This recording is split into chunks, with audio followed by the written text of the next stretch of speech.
What's up guys, Jess here, and today we're going to be covering the fall of Boris Johnson and the cabinet resignations and just my general opinion on the matter. So recently, a lot of members of the cabinet and other Tory MPs have resigned or withdrew their support from Boris Johnson. And as you're probably aware, this comes after multiple things where Boris has failed in leadership. Partygate, the Chris Pincher thing recently, which involved sexual misconduct, and people have lost their faith within the party. MPs have lost their faith, senior cabinet members have lost their faith in Boris Johnson. Personally, I've not been a fan of Boris since probably last year publicly. His response to lockdown was completely a letdown. I don't think he has a vision. I don't think he stands for anything. He's a cheerleader, not a leader. He follows whoever is in front of him,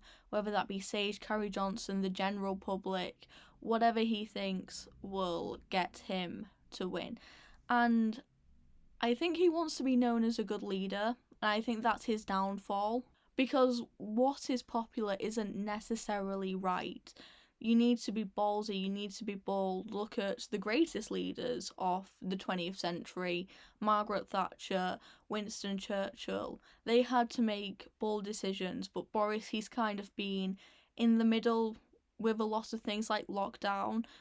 He wanted to restore people's liberty, but he also wanted to protect people from his perspective.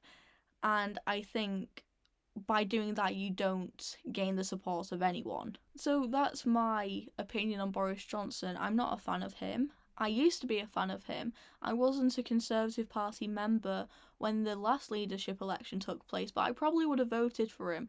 I remember doing work experience with my local MP, Chris Green, and he was like, who do you think will get in? This was during Theresa May's premiership.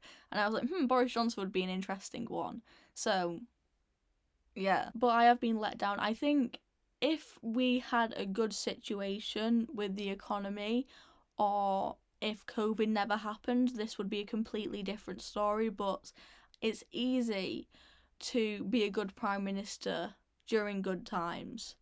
What defines you is the hard times. What defines a leader and what makes them great, what makes people like Churchill and Thatcher great, is their perseverance, is their conviction during the tough times, and Boris hasn't proved himself during a crisis, in my opinion. I often hear people say, 80-seat majority, a decade in power, and what Conservative policies have they pushed through? They're de facto a Blairite government.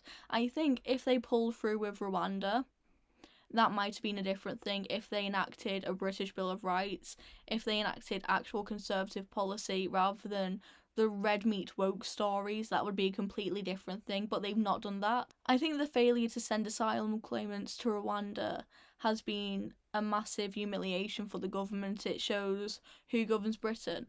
Is it the human rights lawyers? Is it the activist lawyers? Is it the European Court of Human Rights? Or is it the government? And that just showed that it wasn't the government. If they pulled through with a Bill of Rights, then maybe, again, I'd be much more supportive of Boris Johnson. But there's been a talk of a British Bill of Rights since the Cameron era. It's all good talking about Conservative policies, but it's not happened. It's the same thing with all these diversity inclusion officers which the government wants to push back on, when the real reason why this has happened is because of the Equalities Act, but they're not going to get rid of that because it's bad optics. But again, they've been given an 80-seat majority to push through Conservative policies. Labour would have done it. Labour would have enacted a whole wave of destructive progressive policies to this country. But the Conservative Party are just so cowardly they won't kick back, other than in these tokenistic gestures. On which brings me to my next issue of, if not Boris, who? Currently, I'm not convinced by any of the potential Tory party candidates. I'm going to be honest. We need a leader with conviction. We need a leader with an ideology. We need a leader with a vision. And I don't see that. And all the complaints about Boris Johnson could have probably been made if any of these other MPs were in his place. Those people broke lockdown rules, let's be honest. Partygate would have happened to any MP who would have been in Boris's position. Maybe they would have handled it differently, but it still would have happened. Same with the Pincher thing, or any other instances of Tory corruption. It probably would have happened under any other leader. And the issue is, if we get rid of Boris Johnson, it won't be a Boris issue. It will be a Conservative issue. And I'm just worried that we're turning the next page without finishing the last line of the previous one. I'm worried that more scandals will come through. I don't see any leader with a vision. I'm worried what that will look like. I'm not very hopeful. I'm really not. And I know I'm going a bit Hitchens mode with this, but I do think we're coming to see the death of the Conservative Party. I don't know what they stand for.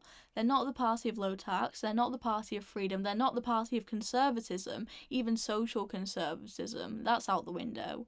They're not the party of fiscal responsibility. What are they? There's a famous anecdote of Margaret Thatcher. I think she was in a cabinet meeting and she slammed down A Constitutional Liberty by Hayek and said, "This is what we believe." What would that book be now?